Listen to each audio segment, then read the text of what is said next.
Sanibonani guys, igama unqabile niphathela mazivela e-homecoming angomhla ka-6 August. Zaze zamnetha-ke guys uzethu izimvula. UMetron, yeyi umphefumulisa ngenxeba. Uhambile-ke wayotshela indodana yakhe ukuthi namhlanje uyamreporter uzethu e-HPCSA ngokuthi phela atitise umntwana ebengavaze nakanye enikezwe igunya lokusebenza kuleya klinikhi leya.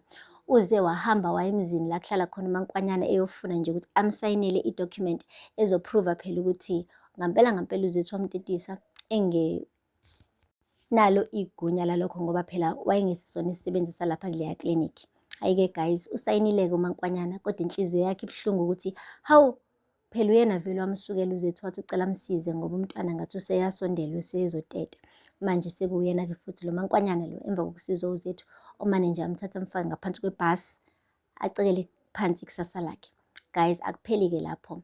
Uhambile-ke uzethu wayohlangana nendodana phela yaMetron okuyi-boyfriend yakhe eyosho ukuthi eyi cela ungikhulumele noma wakho ayiyeke yonke lento le, yazi impilo yami izomane icekeleke phansi ngempela ami ngase angiriphote ka-HPCSA. Okungenani ngihlanganise naye-ke sithi ukukhuluma phela ngizama ukumchazisela ukuthi kwenzakalani ngaleliya langa eklinikhi. Wanqaba-ke guys lo mfana washo ukuthi nje akulona isu elihle lelo, wena futhi ngakunikeza ithuba ngathi ngitshela iqiniso waqamba amanga, yiphutha lakho lelo. Wathi ha, kanti ungicuphile nawe, hawu uyenza kanjani into enje Shobani, uthatha uhlangothi likama wakho esimeni esibucayi kangaka ngempilo yami.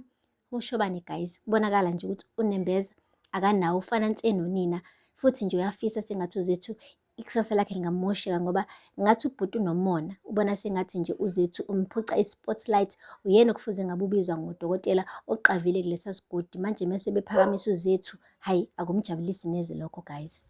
Akupheli-ke lapho guys, uzethu uthe nje mebuyela ekhaya wafica imoto yakhe beyitshatha guys, iriphozezwa phela ngokuthi akasayikhokhelanga for 3 months njengoba engasebenzi.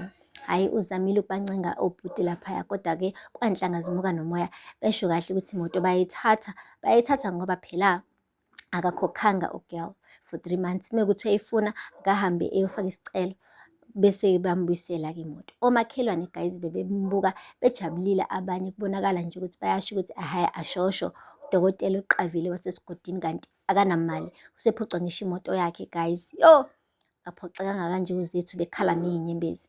Manje-ke umndeni wakhe boloku umbuza ukuthi hawu ubungasho ngani vele ukuthi wena awusebenzi, ubungasho ngani ukuthi unenkinga yemali ngoba wena uthe mawufika lekhaya wafika wawumuntu nje onemali osithengela yonke into ongathi nje impela hhayi uyasebenza.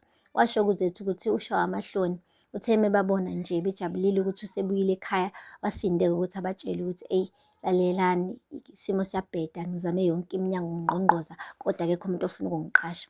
Guys, ubaba Khumane nje wangafuna ngisho ukumbheka uzethu wamane wasuka emehlweni akhe. Uma wakhe-ke naye bakithi uzamile phela ukuthi indodakazi yakhe ayiduduze kodwa kubonakala ukuthi naye uphoxekile ngokwedlulele. Guys, akupheli-ke lapho. Uthe uzethu esathi bandla uyihlalele embhedeni usayicabanga ukuthi impilo yakhe meyinje ngampela uzosihlanganisa inani. Kwabe kungena imeseji guys evela ka-HPCSA wathi nje awu ma, usengiriphothile ngampela uMetron. Caca bha guys ukuthi-ke abantu-ke baka-HPCSA sebezocwaninga bebona ukuthi ngabe yonke into yenze ngendlela yini, ebese-ke bekhipha isinqumo sokuthi bayasidabula yini isitifiketi sakhe okuzokwenza ukuthi angaphinde ayosebenza ndawo impilo yakhe yonke. Guys, kwaze kwanzima ukufundela ukuba udokotela e-South Africa ebese ekugcineni uthwale kanzima kangaka. Phela lapho-ke guys amazwibela namhlanje, ngakhohlwa ukusubscribe, ni-like, ni-comment. Until next time, bye.